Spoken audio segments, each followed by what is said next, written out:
Hi everyone, Shristy the side. So this video was shot back in February after I had just come back from my interview. Back then I wasn't even planning to start a YouTube channel, so I had uploaded it somewhere else.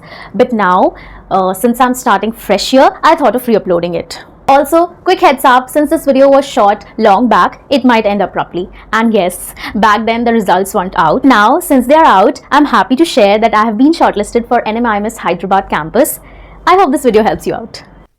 Hi everyone, I'm Shristy Story and today I'm here to share my NMIMS interview experience with you all. Also, a bit disclaimer that I would be looking around somewhere here during the entire video because I have just jotted down some points and I do not wish to miss out on any of the points or the experiences that I want to share in this video. For those who aren't aware of it, actually it's an MBA interview for a college based in Mumbai for which you get shortlisted after qualifying their entrance exam, that is NMAT. Moving on with what documents you require for the interview process or the second stage process, what we call, you're just required to carry two documents, that's it. Number one is the call letter that you have, a 3-pager document that has your NMAT score in it and also the scheduled date and time of the interview. And the second one is the government proof ID, like any of the government proof ID, that is your Aadhaar card or your driving license or your PAN card.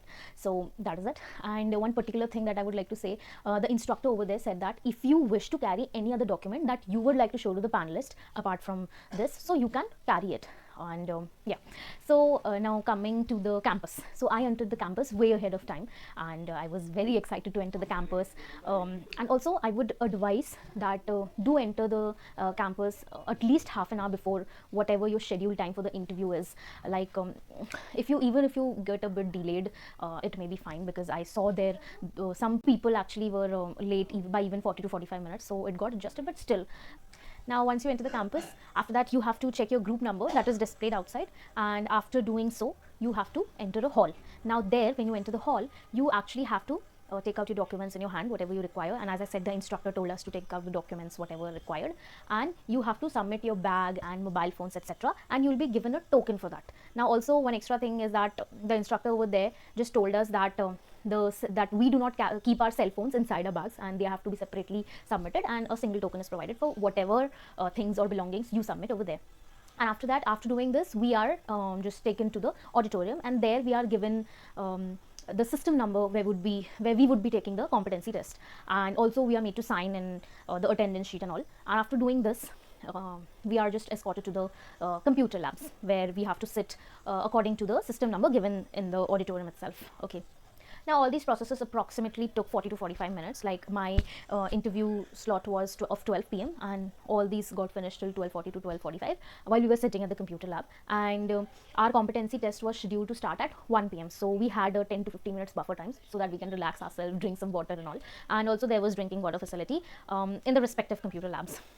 So now we come to the competency test part. So coming to the first section, it was verbal ability, which had 10 questions with summary questions, inference questions, and para completion. And there was also a single RC, which had 2 to 3 questions, and it was very doable. The competency test overall was very doable, and so the verbal ability section. Next section was mental ability, which had 8 questions overall, and there were 2 sets of matrix arrangement. Again, very easy, very doable. After that, there were direction questions, and coding decoding question was also there. Now we come to the managerial ability section, which had 6 questions, and now this section was actually very unpredictable. So what all I remember is there was one question of cost computing, and second there was also a question of some synonym of HR analytics and all. So this section is actually, as I said, it's very unpredictable, so you cannot just prepare anything beforehand.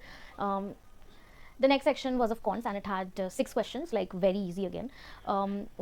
You will be able to handle all the questions. And in my slot, there was a HCF question which was combined with some percentage question, and it was again very easy. And also there was a cost price selling price question where we were given the selling price and the profit percentage, and we had to calculate the cost price. So also there was one probability question which I think is coming in all the slots, so just revise probability if you have done it before. And yeah, overall I attempted 26 questions. And now regarding the part that there are just some talks going on everywhere, like this competency test is getting tougher day by day. What if you ask my opinion on it, like I too gave it on the 20th of Feb, and I don't feel so like it was not tough, it was doable, and you could just easily solve 25 to 26 of questions. And even I talked to some of my peers, they even solved 29 questions out of 30 questions, so it's doable. Not to worry about the competency test at all. And Now, as we finished the competency test, we were taken to another hall, and there some refreshments were served. If you ask me, then there was tea, coffee, and sandwich, etc. So after that, we were called for our interview while we were having our refreshments according to the numbers and the serial numbers in the group. To the AIPI interview part, you have to wait outside the cabin till the previous candidate's interview gets over, and when it's over, you enter the room and you're held by the faculty there to enter your credentials and log in and all, and after that you're ready to begin with the AI interview. A quick and a small tip that I would like to give you all is, please read the instructions that are there. Like, even before you start your AI interview, there are just 4 to 5 instructions, one-liner instructions, are very clear and easy instructions. What happened was, actually, I did read the instructions, but I don't know what hurry I was in. I was reading those instructions, but actually, if for real we talk about, I was not comprehending it. So it just, like, in a hurry I read it, did not comprehend it much, and just started my interview. What happened is, because of this, the first question that I was thrown out by the AI, I answered that question, and then I just waited for the AI to take my input and just ask me a follow-up question. But it does not happen like that. You have to press on that send button so that it takes your answer as an input and then asks you the follow-up question. So let us come to the questions that were asked to me. Few of the questions I would tell you. So my first question was that, what business idea comes to your mind with the agricultural background that you have? So I'm an agriculture graduate, fresher, and so this was the question that was put up to me.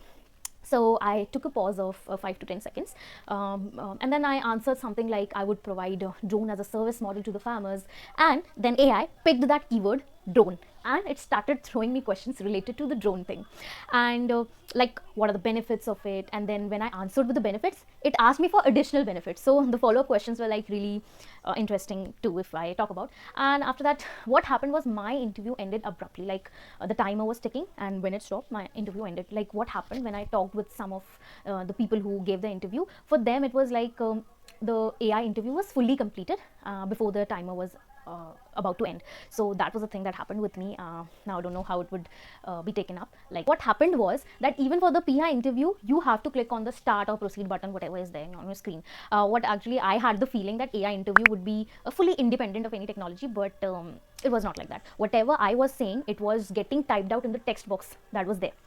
And the PI interview also had a timer ticking. So I don't remember much, but if I recall, then my AI interview was somewhere around 10 minutes, and my PI interview was also somewhere around 10 minutes. So there also the timer was ticking.